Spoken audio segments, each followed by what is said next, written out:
Now it's trying to understand modals of possibility. Possibility as in कि आप कोई चीज़ को कर सकते हो या आप नहीं कर सकते हो, तो हम उसे समझते हैं मॉडल्स ऑफ पॉसिबिलिटी से. Now ladies and gentleman, 3 type की पॉसिबिलिटीज़ होती हैं. या तो आप कोई चीज़ पास्ट में कर सकते थे, या तो आप अभी कर सकते हो, या तो आप फ्यूचर में कर पाओगे, राइट. तो पास्ट के लिए और प्रेजेंट के लिए हमारे पास मॉडल्स हैं. फ्यूचर के लिए हम दूसरे वर्ड का ही ऑल टुगेदर इस्तेमाल करते हैं, जो कि हम आगे देखेंगे. As we have understood till now, we have to see modals as an spectrum. क्योंकि जब तक आप मॉडल को एज ए स्पेक्ट्रम नहीं देखोगे, तब तक you will see them as a different blocks. और जब तक आप उन ब्लॉक की रख करके एक दीवार नहीं बनाओगे, till then they will not make any sense to you. So that's why it's imperative that you see model as a foregoing structure, right. हर एक चीज़ एक दूसरे से कनेक्टेड है. तो आज हम समझेंगे कैन और कुड का इस्तेमाल पॉसिबिलिटी दिखाने के लिए.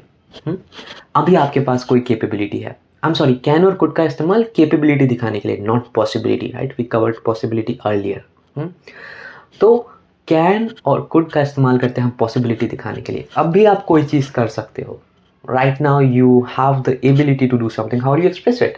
I can drive, I can write, I can sing, I can cry, I can fly, I can drive, I can sing, I can cry, I can fly, I can run, I can go, I can drive.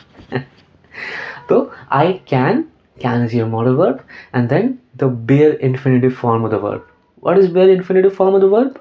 The most basic form of the verb that you see in dictionaries. Drive, cry, fly, right. Bare infinitive, उसमें से आपने to भी हटा दिया. तो modal के सामने bare infinitive, subject modal bare infinitive वाली आपकी वर्ब. तो कैन प्रेजेंट एबिलिटी दिखाने के लिए आप यूज़ करते हो कैन का. I can drive, I can fly, I can sing, I can dig, I can fly, I can.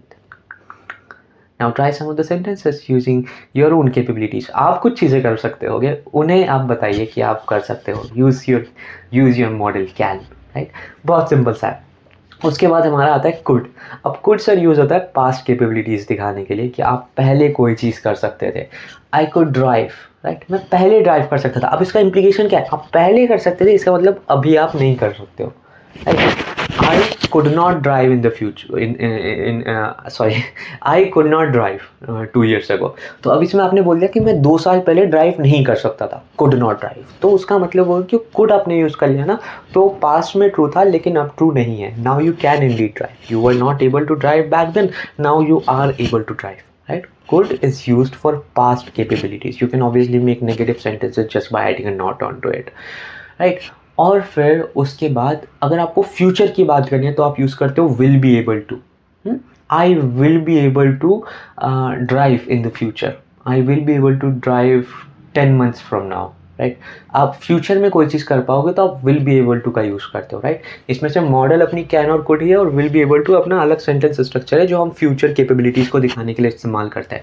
So now it's your chance, it's your turn to write some of your capabilities in past, जो आप past में कर सकते थे अब नहीं कर पाते हो, या पास्ट में करते थे अब नहीं करते हो. You can obviously make negative sentences using could as well and can as well.